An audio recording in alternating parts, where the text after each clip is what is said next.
Good afternoon, everyone. My name is Lluc Cerda. I'm the managing partner of the Calgary office of Samfiru Markin, the Western Canada employment practice leader. I'm here today to discuss with you your employment law questions. So feel free to put any questions you have related to your employment or the law as it applies to your employment situation. Put those in the chat, and we will get to as many of them as we can today for the next half hour.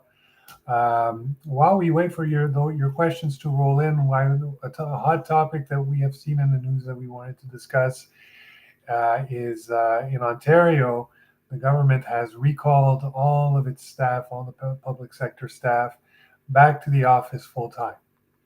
So some of these people presumably had a work from home arrangement, and we're getting a lot of questions from people who are still working from home. Is that legal? Right? Can an employer just, after many years of me working from home, require me to return to work? And the short answer is oftentimes no, they cannot. Okay. If you've been working for a while, or if you started work since the pandemic in your new job and you've always been remote, or you became remote following the pandemic, it may very well be that's a substantial term of your employment that you work from home, and changing that term of your employment to a work from the office situation would require your consent. Okay, and if you do not consent to returning to the office, then your employer's option would be to terminate you and provide you with your severance package. Okay, if you're wondering, well, severance package, that's well and good, but what are we talking about in terms of severance? How much am I owed? Realistically, help me figure out, is this decision worth it for me? You can visit our severance pay calculator. It's a tool that we have free of charge online. Just answer 4 easy questions, and we will give you an estimate of what we believe are your severance pay entitlements. So you have that right there on the screen, the website, severancepaycalculator.com. All right. So if you're in a situation where your employer is saying, no, you have to come back to the office, like it or not, you have to come back to the office, talk to us, reach out to us, and we can help you navigate this thorny situation and make sure that your rights are protected. All right. So if you're looking to reach out to us, very easy. You can simply type in our website, employmentlawyer.ca. Employmentlawyer.ca, you have it there on the screen. And it's as easy as that. If you want to get in touch with us and book a consultation with one of our lawyers here at the firm, we'll all be happy to help and discuss with you.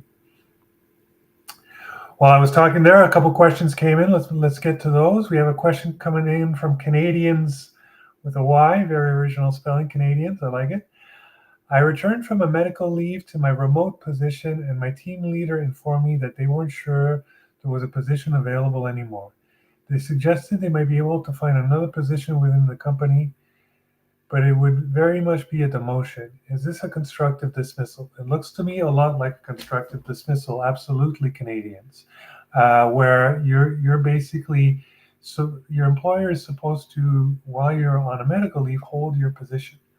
And if they can't hold your position, to have a position that's comparable available to you upon your return. All right. And failure to do so may amount not only to a constructive dismissal, but also to a human rights violation. All right. So they might say, well, you're asking for an accommodation here. You have to accept the accommodated position we have for you. And that may or may not be true. It doesn't seem to me like you're saying that you couldn't do the job that you were doing previously. It looks to me like you're returning with no accommodation requirements, no restrictions. And so if you're returning to work with no restrictions, there should be no barrier to putting you back into the position you had. And really, your employer had an obligation to keep that position available for you, or to have a comparable position available for you upon your return. So providing you with a demoted position, probably a position that pays a little bit less, or maybe even substantially less, would likely amount to a constructive dismissal, and would likely also amount to a violation of your human rights. All right, now we need to get all of the details, what exactly this position looks like, why they're saying they can't offer you your old position. Again, get all of those good details to be able to provide you with a tailor-made answer to your question. And if you're looking to get some information about that tailor-made approach, reach out to us, employmentlawyer.ca. The website's there on the screen if you want to speak with us. We have another question coming in from Positive Living. Positive Living is asking, in 2018, our union negotiated severance of 3 weeks per year worked to a maximum of 12 months. Do you think this reflects current trends?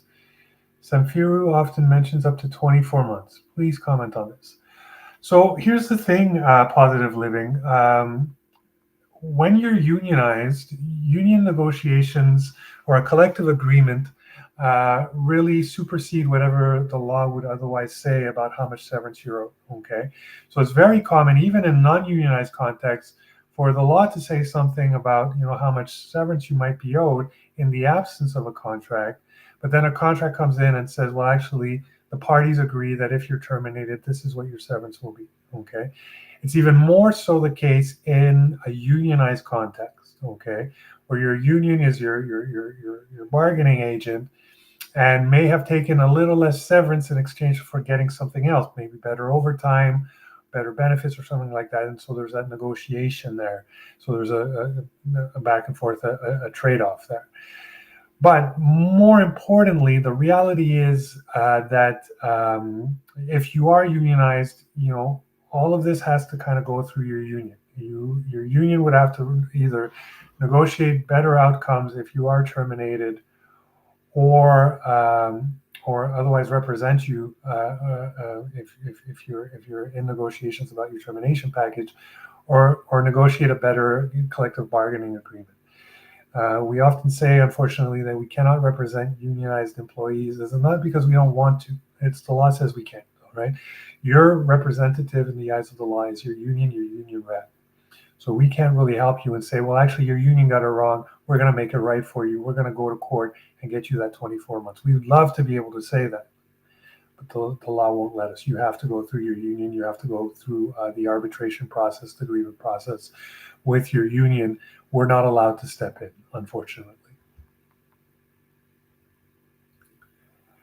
We have another question coming in from Facebook, from Sophia.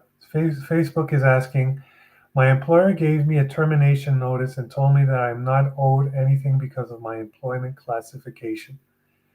I believe that I've been misclassified. How do I know if I'm a full employee or a contractor?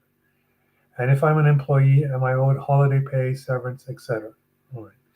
Yes, so that's a question that comes up a lot, Sophia. We see it a lot where people come to us and say, listen, my employer says they don't owe me anything because I'm a contractor. They say I'm a contractor, I'm not an actual employee. So all these employee rights that you're talking about, Luc, don't apply to me because I'm a contractor. Is that true? All right. So some things, something you have to realize, it's very advantageous for an employer to hire contractors rather than employees. It means the employer doesn't have to make source deductions for EI, CPP, or income tax.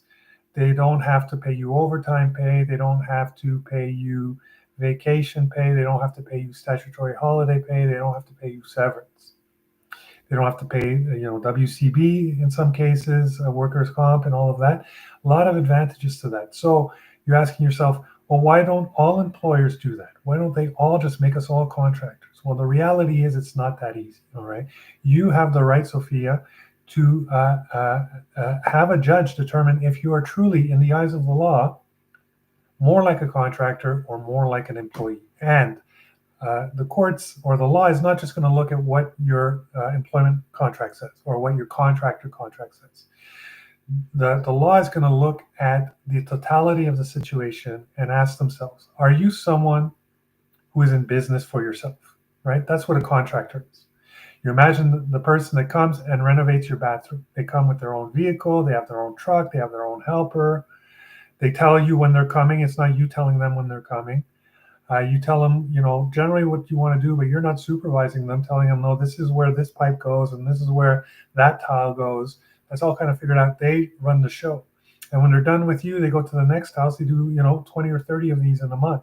You're one of many of their clients, right? An employee goes to work and does what they're told for one employer, all right?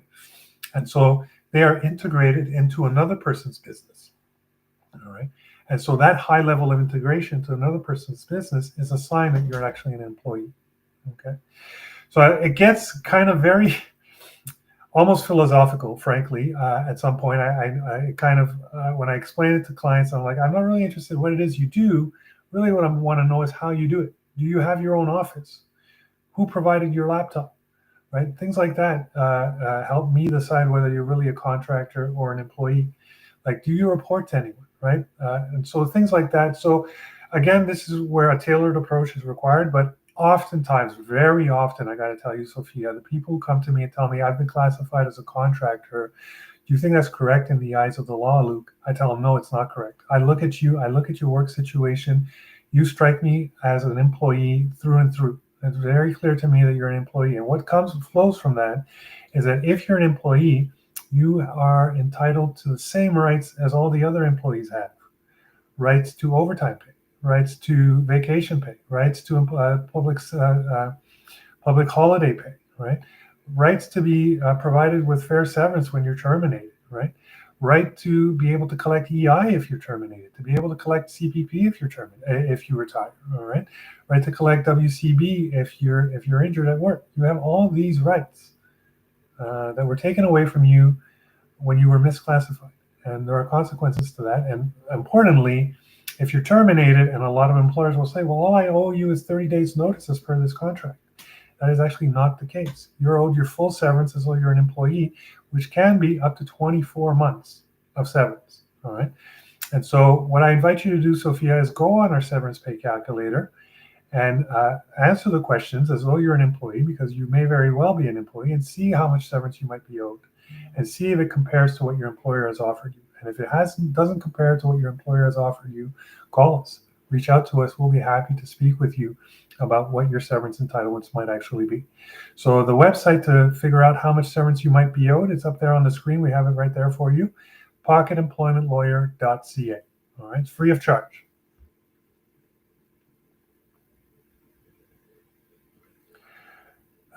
We have another question coming in from Lindsay. Can an employer deny providing any sort of accommodation for a disability if they think it's too difficult? Well, not just if they think it's too difficult. They have to be able to prove that accommodating you would amount to undue hardship. All right. So employers have the obligation to accommodate your restrictions flowing from your disability up into the point of undue hardship. All right. So what that means is that some hardship is okay. All right. It doesn't have to be completely have no consequences for the employer. It might mean that they have to change the way they do things a little bit. Okay. That's okay. That's all right. That the employer is supposed to accommodate that, right? There are points where it becomes too much, right? And then that in those situations, they are not generally required to accommodate you beyond that. All right. So what does that look like? It's a lot. Okay. So generally, rule of thumb is you have certain essential duties in whatever job you do. You need to be able to do those essential duties with or without accommodation. All right. You can't, for instance, decide, well, this essential duty that I had, I can't do it anymore, so therefore I am asking an accommodation to be taken away from me. I'll give you an example that sometimes comes up. You were hired to be a receptionist at the front desk of a company in office 5 days a week. All right. And now your doctor is requesting an accommodation that you work from home. Right. So it was an essential duty that you be at your desk 5 days a week in office. And doing your job from home means that they have to hire someone else to be at the front desk. All right. And so because you can't do that essential duty, even with an accommodation, then that amounts to undue hardship. All right. If you can, for instance, it's an essential duty that you lift 50 pounds and you can't lift 50 pounds, and you ask that they hire a helper for you to lift when it becomes important, then that's basically requiring them to hire a second person to do the job, so that the two of you can do the job that should normally be done by one person. So that would be undue hardship. But there are a lot of jobs that have a duty, a requirement that you lift 50 pounds, it can't always be said that that is an essential duty of the job. Okay, it might be that you need to lift 50 pounds once a week, once a month, right? In that case, is it so hard to go ask your colleague to lift that weight for you, right? If you're lifting 50 pounds, 3 times an hour, then yes, that becomes a lot, right? But if you're doing it not so often, then that's not an essential duty. And an accommodation may mean that you can go and tap on your neighbor's shoulder, your colleague's shoulder, and say, come help me with this, right? And it may be that there are some lifting devices that you could be provided with that would help you lift the 50 pounds. We've all seen the future, these exoskeletons or whatever it is, right? I mean, at some point, you have to look at this creatively. It's too easy to say, well, every little thing is an essential duty. And if you can't do 100% of your job without accommodation, then no, you can't do your job. It's undue hardship for us to even have to try to reintegrate you into the workplace. It would be too easy for the employer to say that. So it's hard to kind of answer that in the abstract, Lindsay. I wanted to give you some examples that I see come up a lot to give you an idea. But I don't know if what your specific situation is about what accommodation you've requested or what restriction you have and why it's the employer is saying it would cause them undue hardship to accommodate you. So, like I said, we like to provide you with tailored answers. We love giving you some general information here on the show to help you guide your thinking. But if you're looking for a tailored answer, like, is this legal? Then reach out to us, Taylor, and or rather Lindsay, and we will be happy to tell you in this specific situation whether your employer is in the wrong for not accommodating. And so if you're looking to reach out to us to speak with us, the website's there on the screen, employmentlawyer.ca is how you can reach out to us. All right, we have our next question coming in from Wise Plain, who asks, I'm working in a municipal job and I'm still in my probationary period. I've developed a concerning medical issue which requires a lot of testing and appointments. As I'm still new, I don't have vacation days yet, and policy states I cannot use sick days for doctor's appointments. I've requested to take unpaid days and was told I cannot do this either. I really need this job, but I feel completely stuck. What can I do? This is a non-union job. All right. So thanks for specifying that it's non-union, because in the unionized context, you'd go see your union rep to discuss what your options are. So medical issue. Okay. So here's the important thing you need to remember. Under human rights law, you are protected against discrimination based on disability. Now, it's not every medical issue that amounts to a disability. Okay. For instance, you get a cold and have to take a day off work because you have a cold and you're fired because of the cold. It's terrible. It's not how we should run a modern workplace, but it's not disability discrimination because a cold is transient and it's not a disability. Okay. So medical issue, I'm not exactly sure what is happening here, but if that medical issue does amount to a disability or could amount to a disability, and you need to test it to figure out what's happening here, then essentially your employer does have a duty to accommodate you to the point of undue hardship. And if you're terminated because of this, because your concern is you're in the probationary period, if you're terminated because of this, if this medical issue actually qualifies as a disability, then you were terminated for discriminatory reasons, or you will have been terminated for discriminatory reasons. And not only can you'd be able to basically pursue your employer through human rights legislation, right? And one of the remedies, one of the solutions that human rights legislation have is it can reinstate you into your position. Because I hear what you're saying, you really need this job and you really need to get this medical issue looked at, right? I mean, you're in an impossible bind, and that's what human rights law is there for, is there are certain things that we must attend to outside of work, and we can't always put work ahead of everything else. Sometimes it's our health, sometimes it's our families.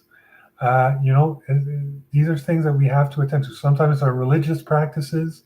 right? We have to attend to those, and we can't be put in this impossible bind all the time, having to choose between our health, our families, our religion, our religious beliefs, and our job. And so that's why we have human rights protection.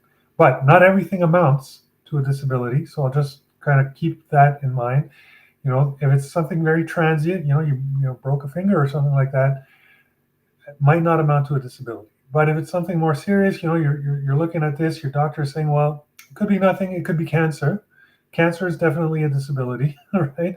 So, sorry, don't want to laugh, but it's definitely a disability. It definitely needs to be checked out. It's very important that you be able to make your appointments, and so therefore, I do think that your employer has a duty to accommodate you to the point of undue hardship by letting you go to these appointments, even if, as you're saying, especially rather if you're saying that you'll take it unpaid, right? So definitely. I hope that answers your question, Wise Plain. If you have any more questions, we are coming to the last few minutes of the show, so get them in now, because within the next 5 or 10 minutes, we'll be wrapping up the show. You'll have to wait till the next show. We're doing another show as soon as tomorrow with my colleague Karen Taraposky. Will be live online to answer your questions as well, anything related to your employment rights. But if you have any lingering questions, don't wait to the very last second, because we may be out of time. So once again, my name is Lluc Cerda. I'm the employment practice leader for Western Canada and the managing partner of the Calgary office of Samfiru Tumarkin. We know employment law. All right, so get in touch with us. We know the answers to your nagging questions. So feel free to reach out. There's a little bit more time left in the show. I have time for one more question here, coming in from Bridget S. Bridget is asking, is 7 weeks pay considered a good severance for a 6-year employee? Just wondering if it would be worth my while to speak with a lawyer. All right, so my read of that is that no, it doesn't seem like a lot. Like I said, you've heard me mention, Bridget, that we have a severance pay calculator. That severance pay calculator is at severancepaycalculator.ca. I'll let you go and try that out. It's very easy. It's 4 easy questions, but something that I hear a lot, and I just want to dispel that. I hear a lot of people come to me and they tell me, Luke, what is it? Because I've heard that it's a week per year of service. I heard it's maybe sometimes 2 weeks per year of service. It's 4 weeks per year of service. Which one is it, right? Which one is the right way to calculate how much severance you're owed? And none of those are actually correct, okay? Basically, we're going to look at 4 main factors, which are your age, your length of service, the seniority of your position, and the availability of similar work. So age and length of service, that's very mathematical. You can figure that out on your own. Obviously, it means that the older you are as a worker, especially if you're over 50, you get more severance than someone who's younger, okay? The more years of service you have, the longer your severance period will be, all right? It can be up to 24 months, up to 2 years of severance. That is generally going to be reserved for people that have a longer tenure, all right? It's very rare for someone with 2 years of service to get 24 months of severance, okay? And then we're going to have the seniority of the position. All else being equal, a senior executive is going to get more severance than a laborer if all else is equal in terms of age, length of service, and the employment market. And then, of course, we're looking into what employment market you're being dropped into, right? All right. So you can imagine if you were let go in March 2020 or April 2020, at the height of the pandemic, you're going to get more severance, all things being equal, than someone that was dropped into a very effervescent labor market where there were a lot of jobs and people were finding work quickly, right? So all those things get taken into consideration. But generally, we are looking more at a range of about 3 to 4 to 5 weeks per year of service rather than 1 week per year of service. It is very rare, in my experience, that someone gets a week per year of service unless they have something in their employment contract that limits them to such a small amount, okay? And those are called termination clauses. They're becoming more and more frequent in employment contracts. Watch out for those when you're starting a new job. They might have termination clauses in your employment contracts. Try to get those taken out because they are only there to limit how much severance you're owed. Whereas If they are not there, you may get up to 24 months of severance. Okay. But if it's too late and you've already signed the employment contract and now you're looking back at it and you're like, oh yes, there's that termination clause Luc was talking about, do not despair. Okay. We have seen hundreds, thousands, tens of thousands of termination clauses across the firm here, and it's the majority that we find are not enforceable. Okay, so have that clause reviewed by an experienced lawyer, because it could be tens of thousands, hundreds of thousands sometimes that are at stake. So have that clause reviewed by a lawyer. Ask that lawyer, is that clause enforceable? And if it's not, what am I entitled to? And it's going to be a lot closer to what the severance pay calculator is saying. Okay. So if you go to the severance pay calculator and it's telling you, listen, I've been there 6 years, I'm entitled to much more than 7 weeks. I would like to go after that, but I have this termination clause in my contract. Call us. We'll be happy to review that termination clause, that specific termination clause, and tell you whether we think that specific termination clause in your employment contract, if it's valid, if it limits you to what you've been offered, or whether you're entitled to more. And then if you're entitled to more, we will help you get that. All right, because you've just been let go. You need money, all right? And we're there to help you get that money, all right, so that you can transition into your next role without, the disruption that would otherwise come from losing your job and all your income overnight. All right, once again, my name is Lluc Cerda. I'm the employment practice leader for Samfiru Tumarkin's West Coast. As the Calgary managing partner, it was my pleasure to answer your questions here today. I think we had some very thoughtful questions, some really great questions from you today. So keep them coming. If you are now realizing I have one last question, can I fit it in? Save it for tomorrow. We are having this show once again tomorrow with my colleague Karen Taraposky. She's coming on at 1 p.m. Mountain Time to answer your questions. Any questions you have related to employment law, she's here to answer them for you. So thank you for viewing. Thanks for sharing your questions, and we'll see you next time.